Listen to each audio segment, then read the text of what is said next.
for authors, filmmakers, entertainment, and all your listening needs. Listen now to Talk Now Radio, where no topic is taboo. Hello, everyone. Welcome to Talk Now Radio. This is your host, Royce the Redneck Radio Man. And joining me today is Xaviant Haze. And we're going to be discussing his book, Aliens in Ancient Egypt, today. If you want to learn a little bit more about Xaviant, you can go to his website at www.xaviantvision.com. And he'll have he's got some articles on there that I think are very well worth reading. And I think he's either got it on that site or his other site. I know he's got articles on one of his sites that has done a lot of research in the ancient aliens department that anybody that's interested in learning more would want to go visit his site. Now, Xaviant, how are you doing today?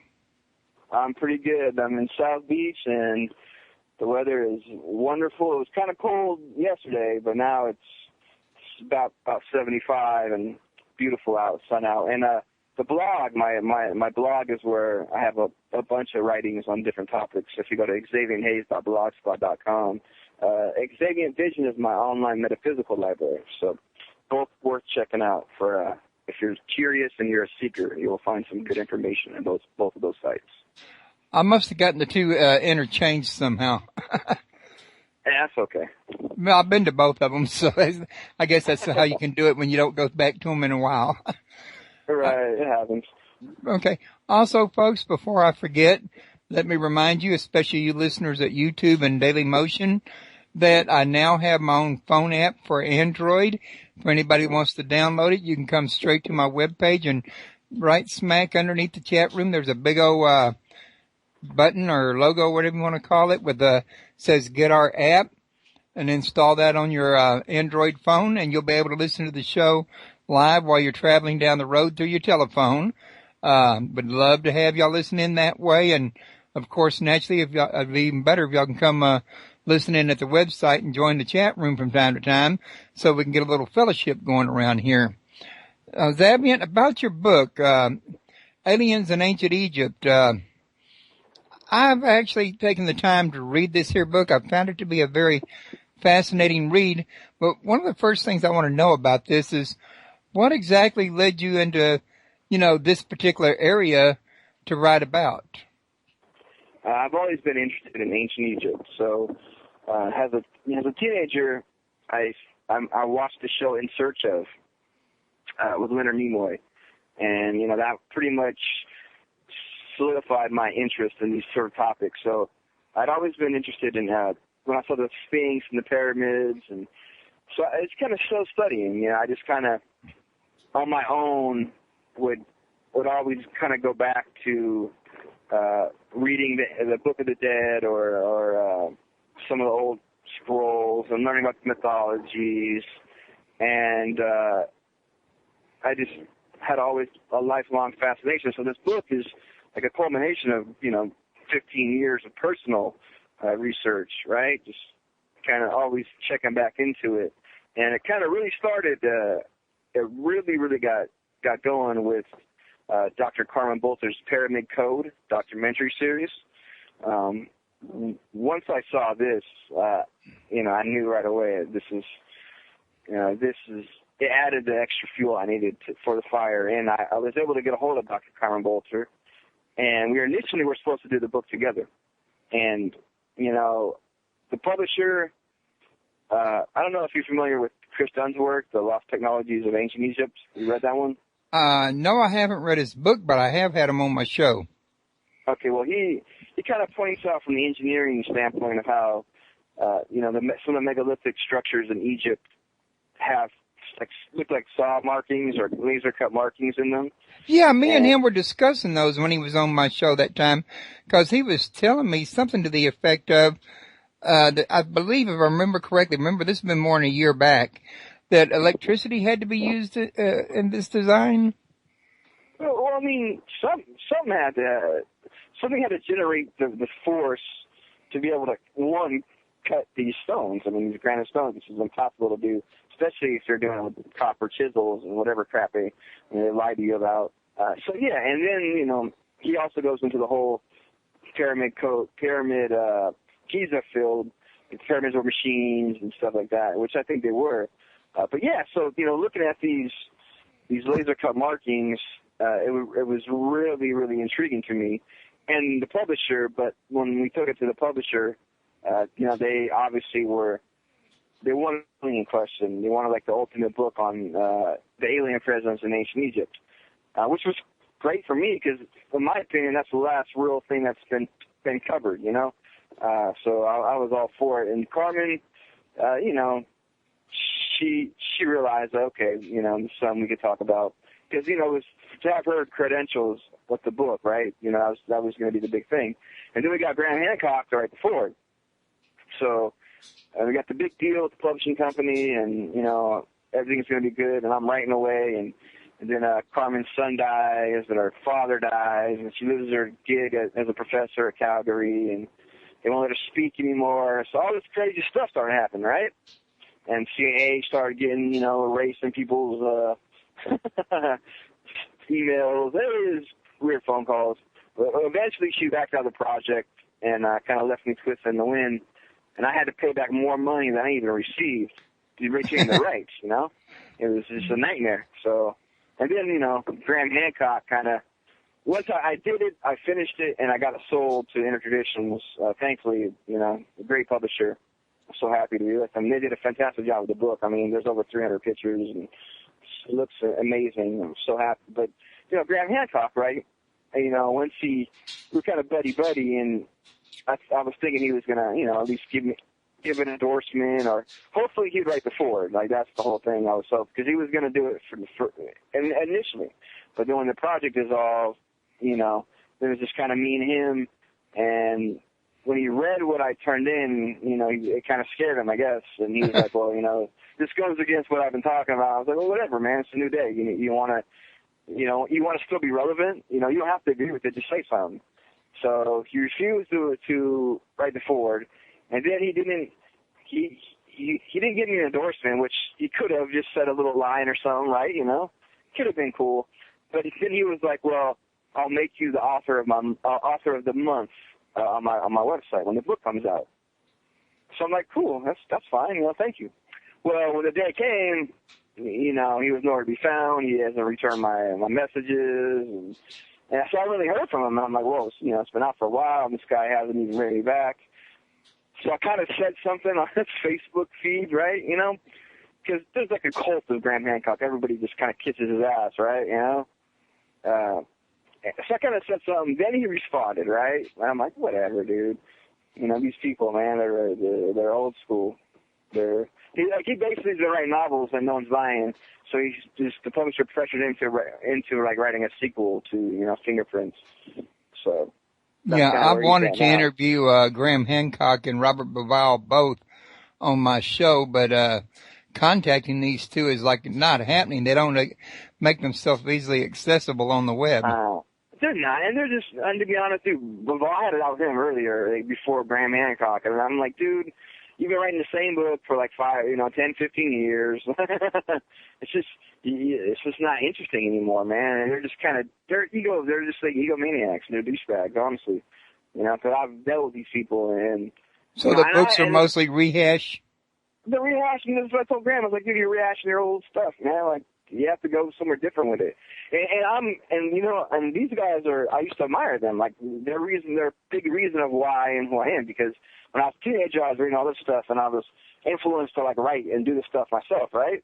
So, I kind of grew up on their work, and then for them to act this way to me is just like, wow, which kind of happens when you meet your heroes usually. Like, you kind of hear those stories, So I don't know. It's kind of disappointing, but I got this stuff I'm doing, so I'm not even.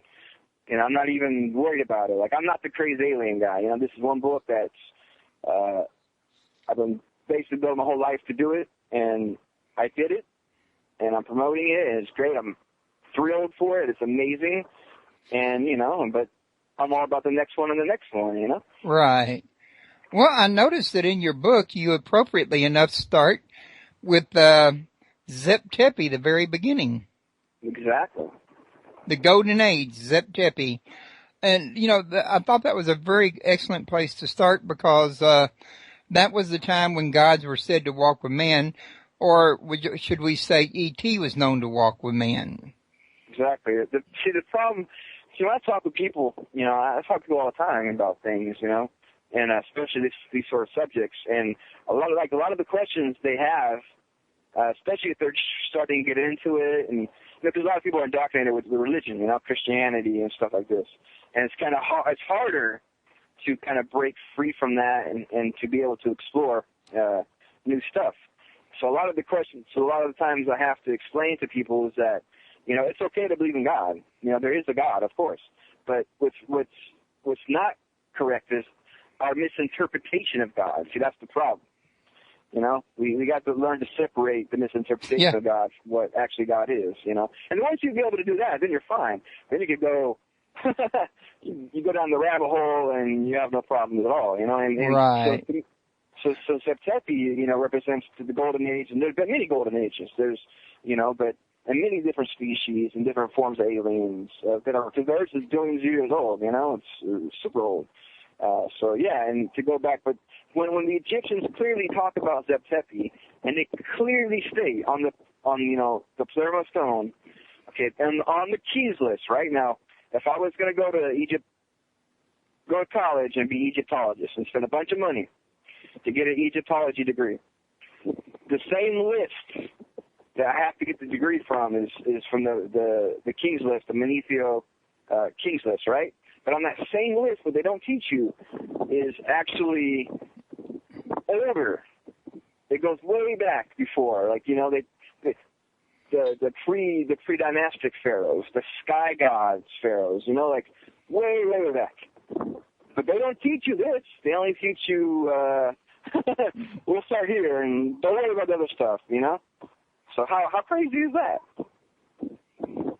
They start you off where at, about the intermediate dynasty? Exactly, the pharaonic. They don't tell you that there was a pre-pharaonic and a pre-pharaonic sky god. They ignore that and they just start 4,000 years ago or whatever, whatever king, I can't remember exactly, but that's how they started you, and it's ridiculous. That same list has a whole bunch of other weird pharaohs flying around, so it's crazy. I'd be pretty mad if I spent $300,000 to be an Egyptologist and they didn't actually tell me that, oh, wait a minute, they even said they came from aliens. I know they don't teach you this stuff in school, but all this information you're discussing is readily available in libraries, on the internet, and in bookstores. I've read quite a bit of it myself, and I mean, there's connections to the time you're referring to, the pre-pharaonic times when the Egyptians were considered to be Atlanteans, or actually they were considered to be Kemetans. But the theory goes that I've heard that when Atlantis sank, a lot of them migrated to Egypt and kind of gave the Kemetans a nudge up the technological ladder.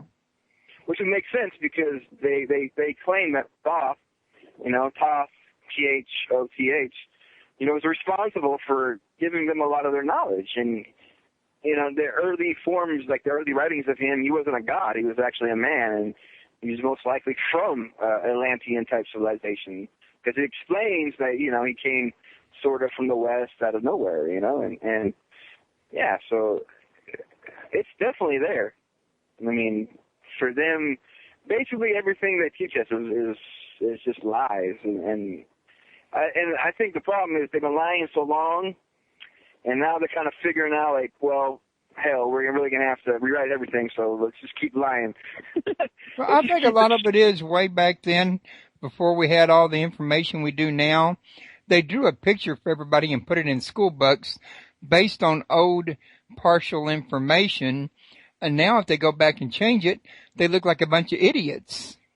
Yeah, because they have to change everything. And the funny thing is, if you read stuff in the 1800s, and man, they knew a lot more than we do now. I mean, they were way more open and receptive, and most of those people had accepted Atlantis and those type of civilizations and giants. It was not even a big deal. You know, in my first book, I wrote about Lewis and Clark in pre-Columbian visitations to America, and you know, the giants and stuff, and how that was all basically Smithsonian operation to kind of go with the Darwin, you know, the whole Royal Academies of London, to go with the Darwinism and kind of stay away from. Yeah, you've been talking to Joseph Smith, haven't you? Yeah. No, he's got a book out covering the exact same thing you're talking about, is why I said that. Frank Joseph? Yeah. Yeah, Frank Joseph. Oh man, he's cool. But yeah, he's doing a book on the exact same thing right after you've done it. Well, you know, Frank's he's a good writer and researcher, and you know, he's kind of like David Hatcher Childress in a way too. You know, we're all in the same type of vibe, like in that little wavelength. You know, to be ahead of the game and to kind of just, you know, right. And that man, he's a real stickler on details in his research. I mean, he's explicit. Yeah, and you know, see those guys. And what I liked about when I was doing the first book, you know, talking about, because I came across the Mormon stuff, right? And there's a lot of interesting info there, you know, like the Ancient American magazine and some good stuff there. And I think he comes from that type of background as well. So it's, you know, obviously the Mormon story, like the religion or whatever, is cornball. It's like all religions. However, there are little bits of truth, I think, in everything, you know? Oh, I'm sure there is. Now, me personally, I tell everybody that I'm a firm believer in God. I just don't believe half of anything any of the religions say about him. Exactly. I'm the same way. I believe in God, but I don't believe in religion, you know? I think religions has turned God to turn God into their little servant to bring offerings into the plate. Exactly. And that's what, you know, in the book I talk about Akhenaten, you know, the rebel pharaoh who, you know, they try to say he created monotheism. And that's a pet subject of mine. Akhenaten, Moses, that's a pet subject of mine.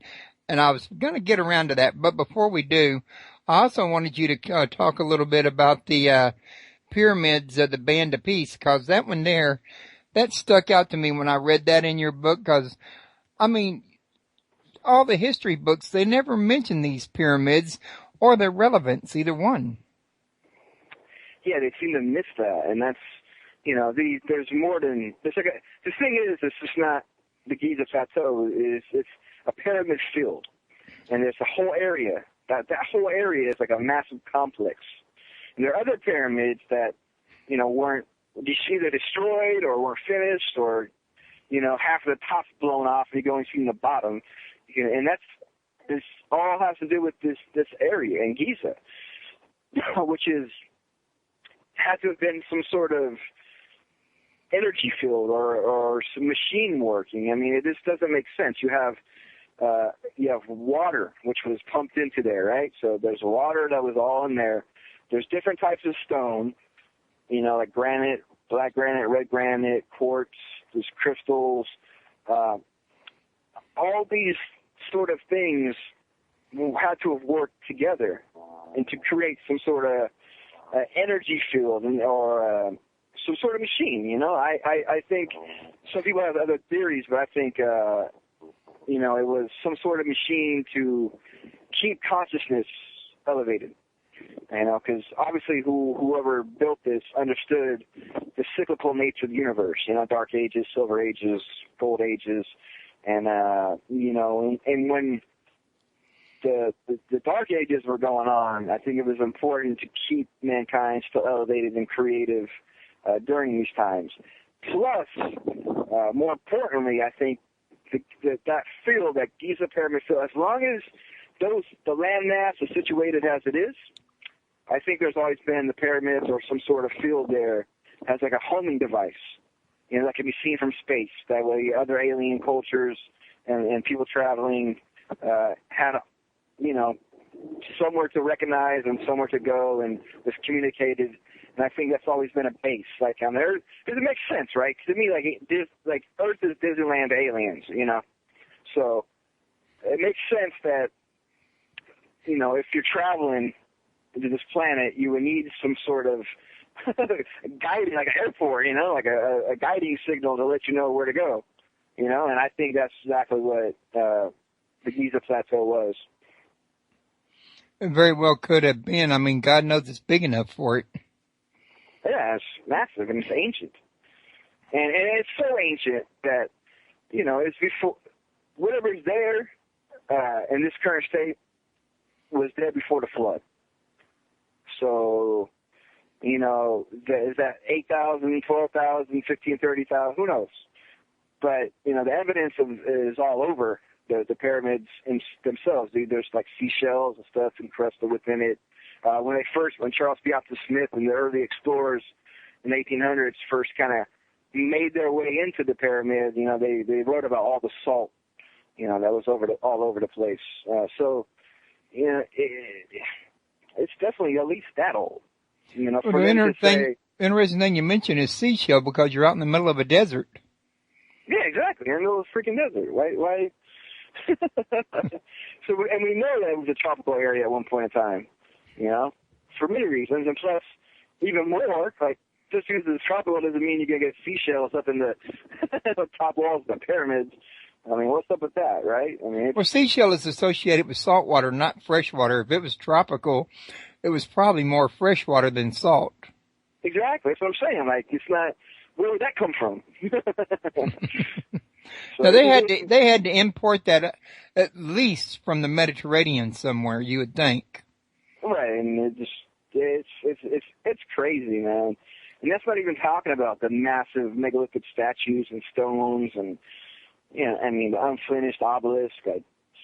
We can't even duplicate Stonehenge, which is really nothing compared to what's found in Egypt. So how? And then see, what bothers me too is, if the Egyptians actually built any of this, because there's no evidence they did, at all. So if they actually did it, well, they just forgot. It's not a language. It's actual Masonic stone work. You can't, one generation is not going to forget how to do that. It's interesting how that nobody's ever found any records about the actual building. Exactly. It doesn't make any sense at all. Any other place they'd have to give an accounting in the state records for the spending. Yeah, everywhere in Egyptian history, they've documented everything, right? Except, like, the crazy stuff. Which, if you kind of read it, they say, like, oh, it's because, it was here before us, and, the gods and all that, right? So, that's why, because they didn't build it. Yeah, it was built way back in Zep Tepi or before. Exactly, it was way before then. And even the cultures that came after, they still were, that was just as mysterious to them, because they still like, what? Who built this? Like, can you imagine? It blows my mind to think, like, oh man, I wish I had a time machine so I could just go back and see. Like, who did this? Because, it's not just in Egypt, man. There's all over the world. There's these megalithic, statues and stones that step pyramids and everything else under the sun. So the only thing about it is, though, the Giza pyramid in Egypt stands out amongst everything else because most other pyramids were step pyramids built with mud, brick, and clay. And these pyramids were built out of huge stones, which makes them different from all the rest. Yeah, it's obviously it stands out to the point where, whoever did this had to have known it was for it's to stand the test of time. Like, whoever, how would you know? Like, obviously, like, I'm in South Beach and I see these fancy condos and all this amazing stuff. One flood hits, oh, that's toast, man. It's like the other pyramids are just cheap copycats of the original. Oh, yeah, like the ones that say, like, oh, these are the first ones, the experiments and all that. Please, man, they're corny looking, and they're all rubble now, Like, whoever built that had to have known this would last, thousands and thousands, hundreds of thousands of years. Kind of makes me think, and I have no proof of this, that the guys that might have been built before humankind was around, or humankind as we would know it today. Yeah, I think so. I think whoever understood this type of technology and how to build it had to have known it was going to stand around for a long, long, long, long time. And how's a little joke, ha ha. Can you imagine what these guys would think, thousands, 20,000 years? Who knows? It's crazy. Now, I read online that some guy recently, just a second, would you excuse me for just one quick moment? Good. I apologize. I had a scratch in my throat. I was going to say that one guy recently discovered, in his opinion, basically, that the way they move these here blocks, where they really just put molds up in place and created the actual cement using limestone and a few other materials around there and poured it in there. But now who's to say the guy's right or wrong? My point being, though, even if they had some kind of a cement mixture that they poured in there, who taught them how to do it way back when that pyramid was being built? Exactly. I think there's definitely some sort of concrete or some sort of that makes sense to be able to. It had to have been dematerialized somehow. It was poured in there or whatever. But again, like, how do they know that, and how would they be able to do it? They wouldn't. It wouldn't make sense. And then, like, when you kind of when NASA analyzed the formation, like what actually is in those huge rocks and the limestone, there's silica that makes up most of the rock, but the silica actually is found prevalent on Mars. So explain that. Like, why do they need to bring Martian silica to? Maybe. Or how would they bring it? Would be another question. Well, how and why? Maybe because whatever that is the bonding. Provided the best bonding when it got hard again. Maybe, but how they got it from Mars? Yeah, that's the crazy question, right? And let's take your question that you asked a couple of times another step further about, your comment, should I say, about whoever built it knew it was going to be here a long, long time. Let's say rather they planned for it to be here a long, long time. Why would they just know if they weren't planning for it to be there? And if so, what purpose would they have in building it to be here a long, long time unless they had a future use for it? And what do you think that future use might be? Yeah, see, that's the thing. I think the whoever built that had to have known that these are something that would be around a long time. And then if something happened to the planet, it would obviously it would still be there. And whoever came after, they'd have to wonder, like, who came, like, why is this here, where this came from. So I think there's definitely a philosophical and a mental reason behind building these structures like this. However, also, I think, it's just logically, like, the pyramid field is a machine, and there was a purpose for that. And I think, the original purpose of this it was indeed ancient, and I think it's been around for a long, long, like, whoever understood this had to have known that this is a machine that needs to be here for a long time. And I think what happened now after the last flood, it was just basically decommissioned. Like the physical is there, it just doesn't work like it used to. Okay. Real quick, I'd like to remind everybody that we'd love to have you at www.talknowradio.com. Also, if you want to learn more about Xaviant, you can go to www.xaviantvision.com. And he's got another website. Xaviant, did you say that was Xaviant at blogspot.com? Yeah, XaviantHaze.blogspot.com. Xaviant. I'm saying Xaviant. Yeah. I'm getting my upper or lowercase mixed up here a little bit.